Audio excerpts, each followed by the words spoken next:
Son tres textos que están todos en el drive de la cátedra. Tenemos un diccionario de la filosofía crítica kantiana, en el cual hay algunos términos específicos que es importante que lean. Tenemos lo que es una obra en sí de Kant, que es la crítica del juicio, la tercera de sus críticas, y tenemos una selección de páginas de un manual de filosofía, un manual de historia de la filosofía, que es de Real y Antiseri, que es por donde yo les recomiendo que empiecen. Real y Antiseri lo que hacen es una introducción muy buena de todo lo que es la filosofía kantiana, entonces yo les recomendaría que en estas 2 semanas que no vamos a tener clase, empiecen a leer ese material. Lean primero ese material y después el diccionario.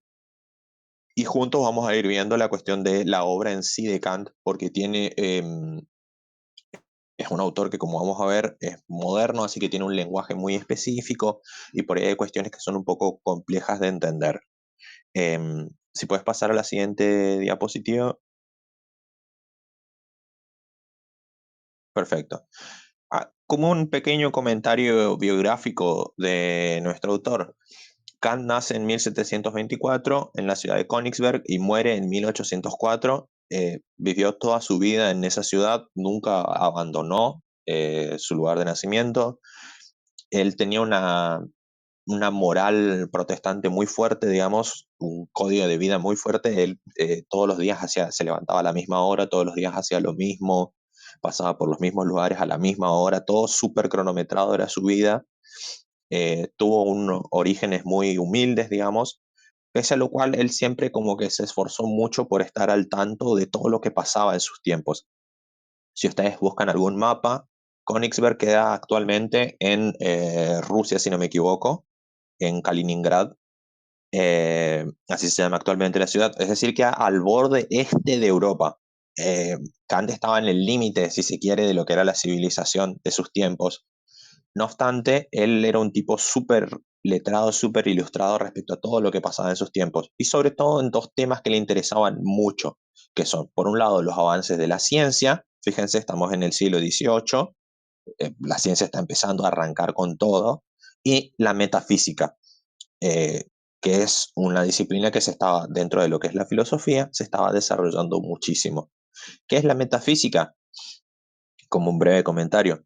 Si la física es la explicación acerca de los fenómenos que nosotros podemos ver, percibir, etcétera, la metafísica sería la explicación de las causas de esos fenómenos, es decir, lo que está más allá de la física. Eso significa literalmente que está más allá de la física. Es decir, lo que se va a preguntar por el ser, por la naturaleza de las cosas, por la esencia de las cosas. Es una reflexión que va mucho más a lo profundo, mucho más a lo conceptual.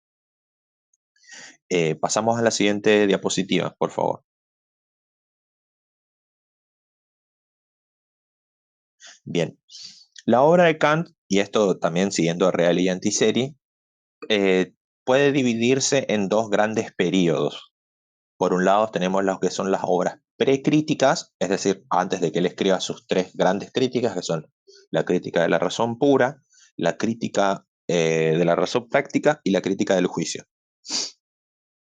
Antes de eso tenemos toda una serie de escritos. Kant empieza a escribir cuando tenía 22 años, si no me equivoco, y su última obra la publica un año antes de su muerte, así que tenemos muchísimas obras, eh, y que, como les decía, pueden dividirse en estos dos grandes momentos, las obras precríticas y las obras críticas en sí. Lo interesante es que al analizar esta evolución de su pensamiento, al analizar las obras precríticas, sobre todo, vemos esta evolución de su pensamiento. Eso es lo que quise decir. Al analizar las obras precríticas, vemos cómo su pensamiento fue evolucionando y cómo los intereses que por ahí lo marcaban en el inicio, que eran los intereses sobre todo por la cuestión de la metafísica y por las ciencias, van mutando hacia una reflexión respecto a los límites del conocimiento o respecto al modo en que conocemos. Guadalupe les habló varias veces de esta disciplina de la filosofía que se encarga de estudiar lo que es el conocimiento o las posibilidades del conocimiento, que es la noxiología. Kant no se interesaba, si se quiere, en un principio por esta disciplina, pero es hacia donde fue derivando, si se quiere, debido a el tipo de reflexiones que fue llevando adelante. A ver, sí, perfecto. Pasamos a la siguiente, por favor. Acá está un poco eso que yo les mencionaba previamente, ¿no? Él era un investigador muy ávido, le interesaba mucho saber, leer todas las cuestiones que se producían en sus tiempos. Si nosotros leemos su obra, está plagada de un montón de referencias a fenómenos de la ciencia o a desarrollos de la metafísica y de la filosofía que se estaban dando en su tiempo. Es decir, que era un señor muy informado, pese a nunca haber salido de su ciudad, digamos, y que estar en los límites, si se quiere, de la civilización. Era una persona que estaba muy interesada en el conocimiento, sobre todo respecto a, una vez más, lo que son las metafísicas y las ciencias. Esto es lo que va a marcar la evolución de sus pensamientos, eh, donde poco a poco empieza a interesarse en cómo podría aplicarse la metodología que garantizó tantos avances en la ciencia al reino de la filosofía. En 1769, Kant dice que recibió una gran iluminación. ¿Qué es esto? Recibió tuvo una gran idea, tuvo una idea a partir de la cual él dijo, con esto, con esta idea, en un par de años yo voy a poder resolver todos los problemas de la filosofía. Esta idea va a cambiar todo, esta idea va a solucionar todos los problemas que habían y a partir de acá ya no va a ser necesario que nos preocupemos por las mismas cosas del mismo modo. Él estaba seguro de que esa idea que recibió en 1769 iba a cambiar para siempre la filosofía. Y un poco lo hizo, pero se demoró más de lo que él pensaba. Él pensaba que lo iba a hacer en unos poquitos años, se tardó 12 años en escribir la primera crítica. Esa primer, esa iluminación, esa idea, lo que le iba a permitir es superar los límites de lo que fue, o la tensión que se establecía entre lo que era el racionalismo y el empirismo. Racionalismo y empirismo eran los dos modos principales a partir de los cuales se dividía o se pensaba el conocimiento en sus tiempos. Es decir, antes de Kant había, las personas decían que bien podemos conocer las cosas, intentar conocer las cosas por su esencia, a partir de lo cual, para lo cual utilizaríamos la inteligencia, utilizaríamos la razón. Ahí tenemos el caso de eh, René Descartes, que seguramente ustedes conocen la famosa frase, pienso, luego existo. Pienso, luego existo quiere decir que solo aquello que es claro y distinto a mi razón es verdadero. Emma, te fuiste del PowerPoint, te aviso por las dudas. Perdón, estaba por Em, avisar que parece que también tiene el límite del tiempo el Zoom, el Zoom, perdón, sí. Me estoy dale, fijando. bueno, entonces apuro un poquito. Entonces, perdón, sí, racionalismo y empirismo eran dos modos de conocer. Uno a partir de lo que es la razón pura y el otro diciendo, no, los sentidos son lo único a partir de lo cual podemos conocer. Esa es la gran tensión que se establecía. Kant lo que va a hacer es solucionar este problema. de, eh, Igual no se preocupen porque estas cuestiones, a mí lo que me interesa es que queden dando vueltas, que ustedes vayan, lean, entiendan esto en realidad antiserie y que la próxima clase, cuando nos veamos presencialmente, ahí sí nos quitemos todas las dudas que puedan surgir. Porque si ustedes no leen el material previamente, no van a tener preguntas y eso es muy importante.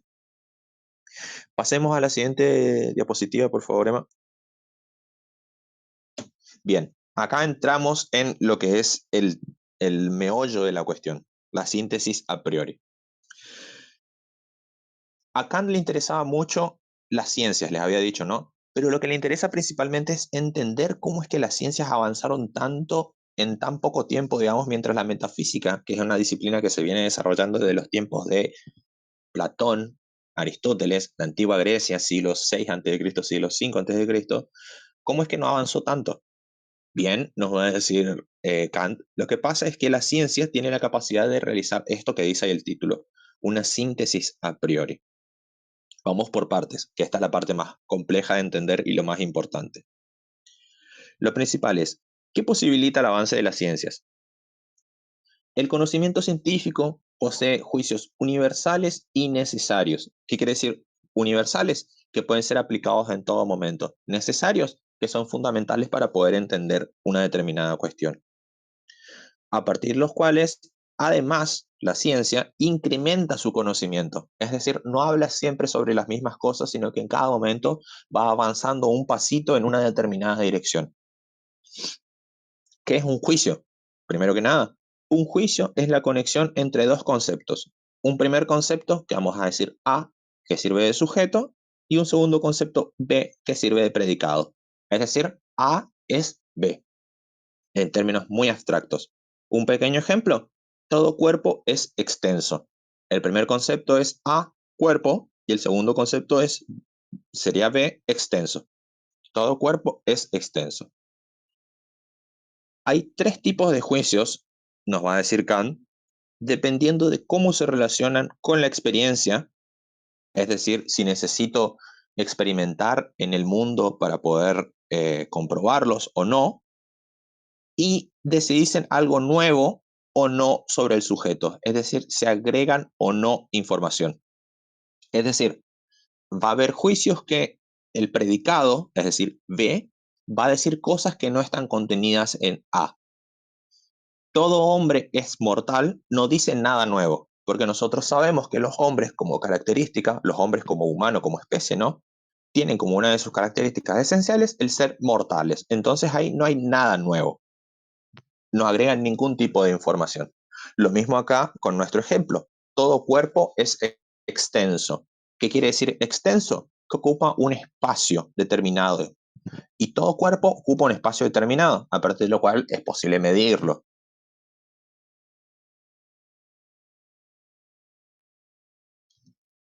Eh, Me distraje, disculpen. Es decir, en estos dos casos, B no está diciendo nada nuevo sobre A, pero sí va a haber casos en los cuales va a decir algo nuevo, va a agregar información, y esos son los casos que le interesan a Kant. Pasemos por favor a la siguiente. Bien, acá está la clasificación de los juicios. Esto igual todo lo tienen en Real y Antiseri, que les recomiendo enfáticamente que lean, que empiecen a leer, lean, relean y vayan anotándose todas las preguntas que les van surgiendo.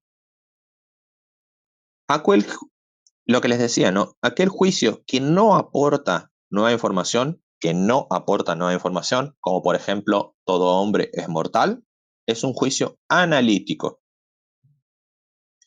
El cambio, si el predicado no está contenido en el sujeto, es decir, si el predicado agrega información, es un juicio sintético. Por ejemplo, un ejemplo que da Kant es ¿cómo es esto de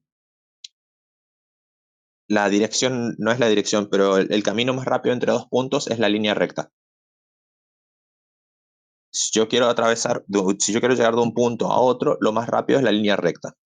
Eso es un conocimiento que tenemos. Ahora, no hay nada en la definición de línea recta que nos diga que sea el modo más rápido de llegar de un punto al otro. Entonces, ahí estamos agregando información. Lo mismo si yo digo, la suma de los ángulos internos de un triángulo es igual a 180 grados. En 180 grados no hay nada que nos hable necesariamente de la suma interna de los ángulos de un triángulo. Y ustedes me podrán decir, che Facundo, pero esto es un montón de matemática, geometría. Sí, ese es el tema. Lo que le interesaba a Kant, de vuelta, son las ciencias, y particularmente las geometrías, las matemáticas y las ciencias duras. Entonces, muchos de sus ejemplos van a estar sacados de esas disciplinas, porque es ahí donde él ve cómo operan de mejor manera. Y intenta entender entonces cómo funcionan en el entendimiento, buscar los límites del conocimiento humano y buscar, si es posible, aplicarlos a la metafísica. Entonces, ahí tenemos una primera clasificación entre analíticos y sintéticos. A su vez, A su vez, si el juicio que estamos llevando a cabo es anterior a la experiencia, es decir, que no depende de que yo lo experimente en el mundo sensible, es un juicio a priori. Si depende de la experiencia sensible, es a posteriori. ¿Qué quiere decir que depende de la experiencia sensible? Cuando yo realizo un experimento. Cuando yo realizo un experimento en un laboratorio o en algún campo o en algún lugar y lo veo a través de mis ojos, digamos, o lo siento o lo puedo medir de alguna manera, en ese caso es sensible, es a través de la experiencia y entonces a posteriori. Pero hay ciertos juicios que son a priori, que no necesito de la experiencia. Kant nos va a decir, por ejemplo, 2 más 2 es 4. No necesito de la experiencia para poder llegar para poder llegar a esa conclusión. Dependo de una cierta intuición, que es algo que ya vamos a hablar mejor más adelante. Por ahora, no se preocupen si no entienden del todo alguna de estas cuestiones. Lo principal para mí es que empiecen a distinguir entre estos tres tipos de juicios. Entonces, de este modo vamos a tener tres tipos de juicios que son los fundamentales para nosotros. Los juicios analíticos a priori, que son aquellos que no aportan nueva información y que no dependen de la experiencia, como por ejemplo, todo hombre es mortal. Los juicios sintéticos a posteriori, como por ejemplo, que sintético a posteriori sería que aporta nueva información, pero que yo necesito experimentarlo en el mundo primero. Como por ejemplo lo que decíamos de cualquier experimento científico, cualquier experimento de laboratorio, y los juicios sintéticos a priori, que son quizás los más complejos de entender y donde está el meollo de la cuestión kantiana. Los juicios sintéticos a priori posibilitan el avance de las ciencias porque aportan nueva información, pero no dependen de la experiencia. Como por ejemplo lo que les decía de 2 más 2 es 4 o lo de la suma de los ángulos internos. La suma de los ángulos internos de cualquier triángulo es igual a 180 grados. Eso es un juicio sintético a priori. No dependo de la experiencia para llegar a ese resultado. Dependo de una cierta intuición.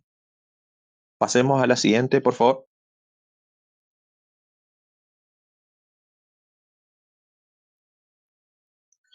Los juicios sintéticos a priori, entonces, son universales, como habíamos hablado previamente, puesto que se aplican en cualquier momento y lugar y son necesarios, es decir, que son fundamentales para comprender un determinado fenómeno. Permiten el avance del conocimiento y se llega a ellos a partir de la intuición. La búsqueda de Kant, la K de mi teclado a veces no quiere funcionar bien, la búsqueda de Kant por entender los juicios sintéticos a priori es, en cierto modo, una búsqueda por los límites del conocimiento, que es lo que hablábamos previamente, ¿no? Cómo esta evolución del pensamiento kantiano que empieza a aparecer en sus escritos precríticos, que en un primer momento es una reflexión acerca de las posibilidades y los límites de la metafísica, poco a poco se va decantando hacia una reflexión noxiológica, se va decantando hacia una reflexión acerca de los límites de lo que puedo conocer. Y es también una reflexión en torno a las condiciones o los modos de entender a la metafísica como una ciencia, o si es posible que la metafísica sea una ciencia. Kant dice en uno de sus escritos que su destino, su sino, dice él, mi sino es estar enamorado de la metafísica. ¿Qué significa eso? Que su destino, su hado,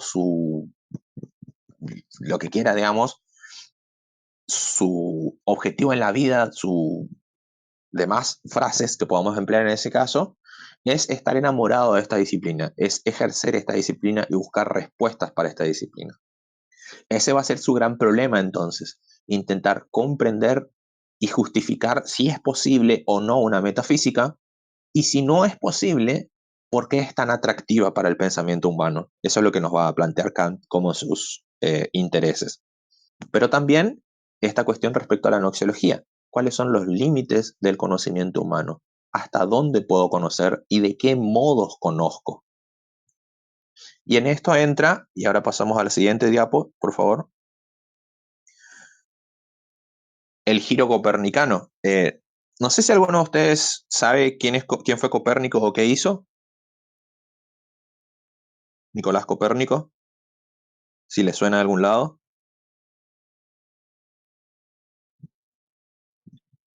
Hizo lo mismo que Galileo, pero antes. Sí, ahí está diciendo que dieron en Introducción al Conocimiento Científico. Perfecto, entonces ya estamos sabiendo quién es Copérnico. Kant plantea un giro copernicano.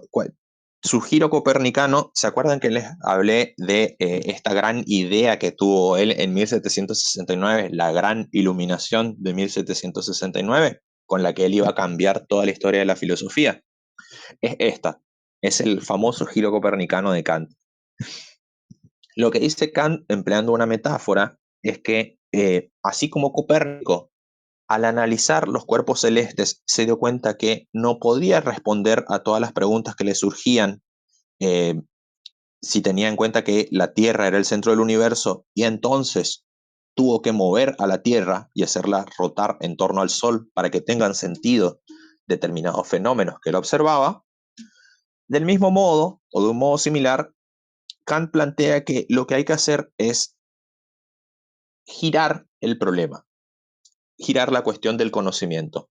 Es decir, si tanto el racionalismo como el empirismo se encontraban con determinados problemas al abordar el objeto, es decir, aquello que yo quiero conocer, al abordar eso que yo quiero conocer, un determinado objeto, tanto el racionalismo como el empirismo se encontraban con limitaciones y con problemas.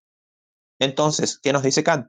De manera similar a Copérnico, lo que tenemos que hacer es girar la cuestión, no ya reflexionar eh, hacia el infinito respecto al objeto y sus características, sino también reflexionar acerca del sujeto que conoce.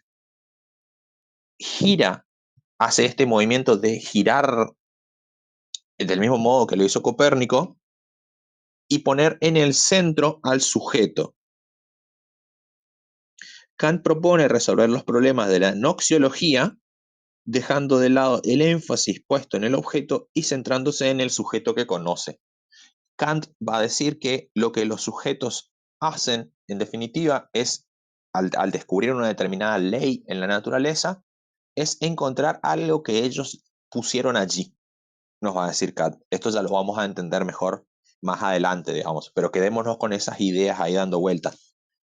En definitiva, no es cuando nosotros indagamos, cuando nosotros investigamos la naturaleza, no es, no le estamos preguntando a los objetos y pidiéndoles a los objetos que nos revelen su verdad, sino más bien lo que estamos haciendo es, dice Kant, a la manera de un interrogatorio, nosotros le estamos preguntando a la naturaleza, le estamos exigiendo que se adapte a las estructuras que nosotros creamos para comprenderla. Bien, vamos a la siguiente diapositiva y capaz con eso vamos cerrando, si no quedan demasiadas preguntas. Esto también me parece muy importante que vayamos entendiendo, porque más adelante vamos a empezar a hablar mucho de crítica trascendental, estética trascendental, lógica trascendental y otras cuestiones, entonces es importante que entendamos este calificativo. ¿Qué debemos entender por trascendental? En la filosofía kantiana, este trascendental se refiere a las condiciones de posibilidad del conocimiento. ¿Qué quiere decir esto? Las condiciones de posibilidad. Ah, las estructuras o los elementos a partir de los cuales yo puedo decir que el conocimiento es posible, digamos. Estructuras sin las cuales un determinado modo de conocer sería imposible. Eso es lo trascendental en Kant. Kant dice que son trascendentales las estructuras de la sensibilidad y del intelecto, es decir, del conocimiento sensible, aquel que depende de mis sentidos, y del conocimiento intelectual, aquel que depende de una cierta abstracción. Estas estructuras son a priori, porque dependen del sujeto. Recuerden el giro copernicano. Las estructuras están en el sujeto, no están en las cosas. Y son las condiciones de posibilidad del conocimiento sensible y racional. Sin estas estructuras no hay posibilidad de conocimiento. ¿Está? Eso quiere decir lo trascendental en Kant. Trascendental tiene un montón de significados, tiene un montón de sentidos. Eh, Algunos especialistas incluso encuentran muchos sentidos dentro de la misma obra de Kant. pero nosotros tenemos que entender que cuando hablamos de trascendental nos referimos específicamente a las condiciones de posibilidad de un determinado tipo de conocimiento. Entonces, por ejemplo, cuando hablemos de lógica trascendental, vamos a estar hablando de las diferentes condiciones de posibilidad a partir de las cuales el conocimiento racional es posible. Cuando hablamos de crítica trascendental, vamos a estar hablando de un cierto tipo de crítica que va a llevar adelante Kant respecto a las condiciones de posibilidad del conocimiento en sí, que es lo que estamos hablando ahora, es lo que estamos reflexionando ahora. Kant lo que está planteándonos en todos estos desarrollos es cómo es posible el conocimiento y si el conocimiento es posible. A ver, el conocimiento es posible, nos está diciendo Kant. Ahora, ¿cómo funciona? ¿A partir de qué estructuras? ¿Y cómo es posible que crezca tanto en determinadas disciplinas y no en otras? Bueno, porque hay determinadas disciplinas que tienen la capacidad de elaborar juicios sintéticos a priori. Y hay otras disciplinas que tienen dificultades para realizar esto. Por ejemplo, la diferencia entre la metafísica y las ciencias. Las ciencias pueden elaborar juicios sintéticos a priori y las metafísicas parecería que no, parecería que constantemente está avanzando, reflexionando sobre las mismas cosas sin profundizar y sin agregar nuevos contenidos. Un poco esto es lo que yo quería que demos hoy para nuestra clase introductoria. Yo ahora, entre hoy y mañana, les voy a estar subiendo unas preguntas respecto a, respecto a esto que estuvimos hablando, para que ustedes trabajen el texto de Real y Antiseri y que cuando nos veamos en la primera clase de Kant en septiembre, ya estén un poco más familiarizados, digamos, con el tema. No sé si quedaron dudas, preguntas que quieran trabajar para que podamos aprovechar los minutos que nos quedan antes que se cierre esto, si es que se cierra.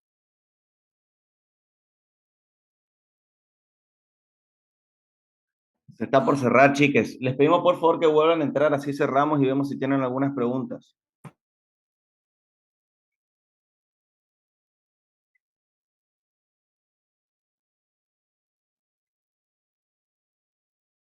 O si no hay preguntas, cerramos y nos despedimos.